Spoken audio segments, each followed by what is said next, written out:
السلام عليكم ورحمة الله تعالى وبركاته كسر هذا بغداد أونلاين أكاديمي يتحنانا عصب common mistakes in English taxanaha common mistakes in English wuxuu ka mid yahay taxanayaasha kala duwan ee ka baxa barta YouTube-ka ee Bagdad Online Academy taxanahan waxaad kala socon doontaa barteena YouTube-ka maalin walba oo khamiisa insha Allah tabaaraka wa tacaala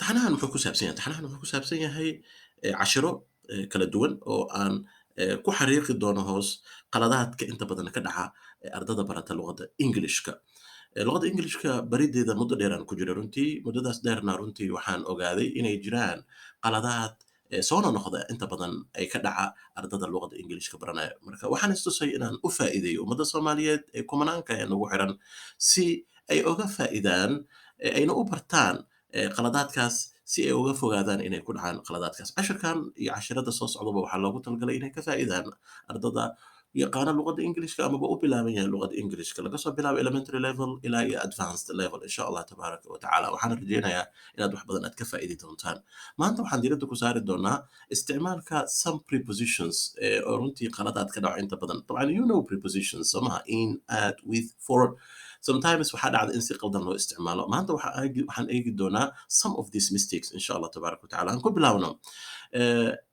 the verb accuse amaba ereyga accuse isticmaalkiisa which preposition ayaa lala isticmaalaa is it accuse of or accuse for okay dadka qaarkood waxay leeyihiin accuse for example she accused the man for stealing this is wrong waa qalad accuse waxaa lala isticmaalaa of you say she accused the man of stealing you know macnaheedu tahay ay erey accuse طبعا waa taqaanaan macnihiisa oo ah eedeyn soo maha okay so waxay ku eedaysay ninkii in uu xatooyo sameeyey so marka you don't say she accused the man for so we don't use the preposition for with accuse we rather use of she accused the man of stealing Ali accused Fatima of cheating in the exam Halima accused Ahmed of destroying her property and so on and so forth. So marka do not say accuse for you say accuse of.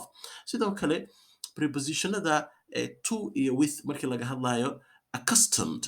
So ereyga accustomed waa taqaanaan macnaheeda oo tahay la qabsasho soomaha. You know, is it accustomed to or accustomed with?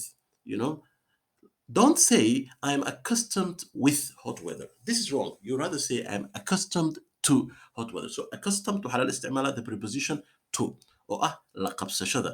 So I am accustomed to traveling at night waxaan la qabsaday inaan safro habeenadii.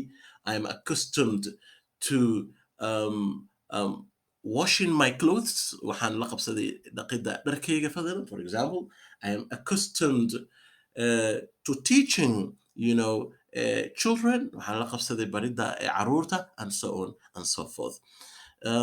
sidoo kale qaladaadka la sameeyo waxaa ka mid ah you know markii laga hadlayo afraid you know afraid of or afraid from do not say Ali is afraid from the dog you rather say Ali is afraid of the dog so marka we say afraid of not afraid from that is wrong you know so you can say that she's afraid of public speaking waxay ka cabsanaysaa fagaara ka hadalka مثلا okay Ahmed is afraid of you know flying here flying we mean you know taking an airplane to travel from one place to another you know so afraid of not afraid from this is really very important sidoo kale qaladaadka inta badan waxay dhacaan markii laga hadlayo angry you know angry with or angry against we don't say angry against we rather say angry with do not say the teacher was angry against him you rather say the teacher was angry with him you know so marka erey angry طبعا taqaanaan macnihiisu yahay xanaagista somaha so marka the teacher was angry with him macnaha wuxuu ahaa macalinkii ayaa ka xanaagsanaa so marka you don't say angry against you say angry with okay so for example Ali was angry with his sister yeah Ali wuxuu ka xanaagsanaa walaashiisa you know they were angry you know with their neighbor somaha طبعا sometimes waxaad arkaysaa angry oo lala isticmaalaya at lakin in this case you know at iyo with waxay ku kala duwan yihiin with waxaa loo isticmaalaa for animals and for human beings ayaa loo isticmaalaa at waxaa loo isticmaalaa for things مثلا for example I would say you know she's angry at what he said. Waxay ka xanaagsan tahay waxa uu yiri. Waxa uu yiri marka waa think.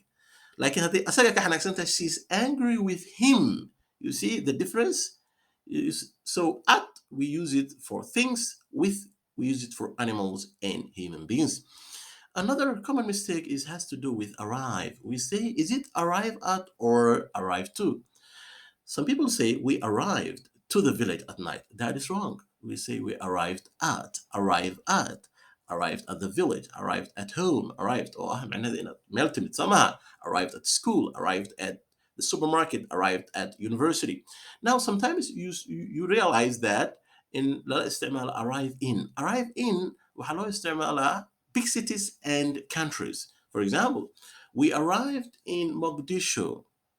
Mogadishu is a big city, you see, okay? Or we arrived in Egypt, and Egypt is a country, So in that case, we can use in. waxaan rajaynayaa inaad ka faa'iideen cashirkayga maanta oo runtii aan ku highlight garaynay oo aan ku sharaxnay isticmaalka qaldan of some prepositions insha allah. taxanahan wuu sii socon doonaa. khamiista xigta insha allah waxaan qaadan doonaa another common mistakes oo aan isleenahay inta badan ardada way ku dhacaan, ayna muhiim ay tahay inay saxaan. haddaad cashirkaa wax badan ka faa'iiday, fadlan la wadaag asxaabtaada si ayagana ay uga faa'iidaan. intaa ku kulmi doono xalaqada xigta ee khamiista soo socota waxaa idinka tegaya fi amaan illah. والسلام عليكم ورحمة الله تعالى وبركاته.